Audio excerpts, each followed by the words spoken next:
Tina Dupuy is managing editor of crooksandliars.com, and she's joining us. Tina, you have this incredible new column.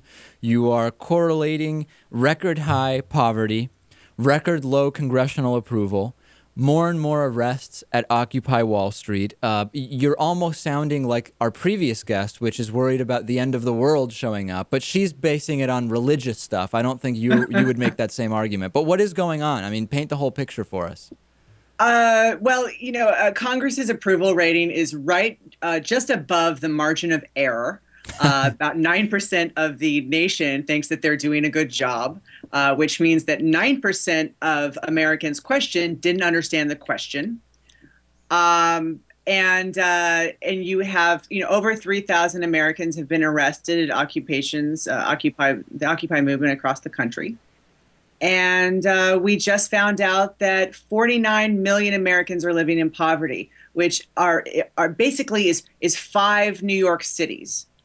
So I draw them all together that this might be one of the problems. One of the problems is that Congress seems to want to do less than nothing. They want to do things like, pass symbolic bills about how the motto of the country is "In God We Trust," when that just so happens to be on every dollar bill and every other denomination of currency we have, every public building and every courthouse in the nation. Yeah, but passing that, making that clear is going to create a lot of jobs. That's the thing.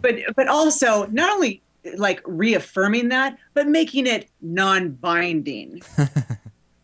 So, they're just really putting in the extra effort into being completely useless. You know what I've been paying attention to lately? It seems that when we look at, for example, the way that the Tea Party protests looked and were, some people had guns. It was a big deal that you could own guns compared to Occupy Wall Street, where nobody really has guns that I've heard of. Then you look at in Wisconsin, you can bring guns to the Capitol, but you can't bring signs or cameras. It's becoming more and more clear that the fear of nonviolent protests seems to actually be much higher than the fear of somebody shooting up at a protest.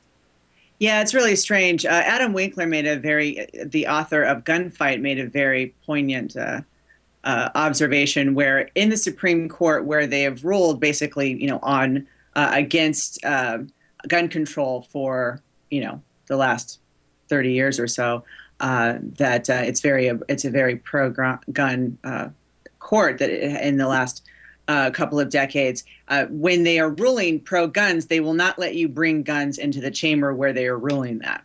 So they're not exactly all in. It's really interesting the way this is happening. Also, there's never been a Tea Party member arrested at a Tea Party rally ever. That was very clear from the beginning that was not going to be one of their strategies. They were not going to do anything that would get them arrested. Occupy Wall Street, of course, is completely different, where they keep on telling me, I've now been to 5 occupations in 2 countries. They keep on telling me that this is not a protest, that it is a process.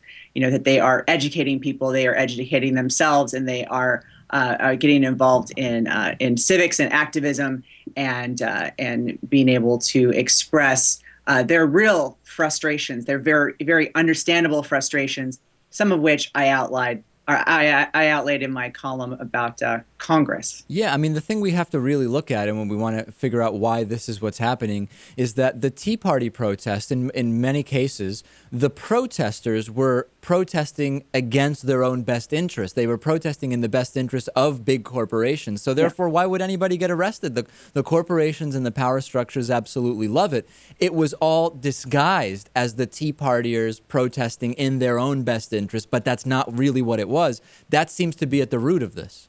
Yeah, I did find them to be suspiciously corporate friendly, the Tea Partiers.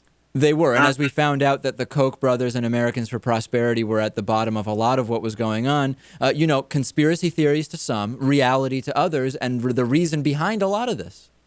Right. And I was on a right-wing radio station yesterday, or radio show yesterday, and he said, well, I went down, there's all types at tea parties. And I said, okay, well, where are the liberals at tea parties? And he couldn't answer it. I was like, where are the hippie Tea Partiers? They're just not them. They're Republicans. They're Republicans that were being rebranded. They were basically Republicans that were on caffeine. They're Republicans. There were no Democrat going into the Tea Party and rallying for that stuff. But the interesting thing about what you said about people voting against their interest, there was a new study that came out a couple of weeks ago by economists as to why people who are in the middle class would be afraid of or before having the rich have pay fewer taxes, and why they want all these policies that will help rich people, which are clearly not them. And it's always been assumed that they just think that they're the eventual rich. They think that someday they're going to be rich, so they don't want to be taxed when they get there. But the reality is, it's actually a fear. It's a last place aversion fear. It's that if the government helps the people below them, then there will be nobody below them. And so then they'll be at the bottom. And so that's why you see people, as I've written about, I saw a guy in a 7-year-old Saturn with a bumper sticker saying, Obama, don't take my wealth. And it was not ironic. Like, this guy was really afraid of wealth distribution. And that's why he put the sticker on his 7-year-old Saturn, which was a GM car that was that when Bush bailed out the auto industry, they got rid of that particular brand of car, and so his car is more expensive to fix and worth less because of the bailout, which is another thing entirely. But this is actually, so when you see people showing up to Tea Party rallies and saying, no wealth distribution and get your hands off my Medicare, they're viscerally reacting to fear, not of hope that they're someday going to be rich, not of delusion that someday that they're going to be rich. They're reacting to fear that they're going to be at the bottom. And so they're really quite literally fighting for the scraps at the bottom. And that's some of the people who were out at the Tea Party rallies. Yeah, I mean, the behavioral kind of behavioral economics and psychological component of what's going on is incredible. And it's something we've absolutely been covering. Particularly, this is the one downside to the idea of the American dream, that people will vote based on the idea that they too one day will be in that top 1%, when statistically most of them won't.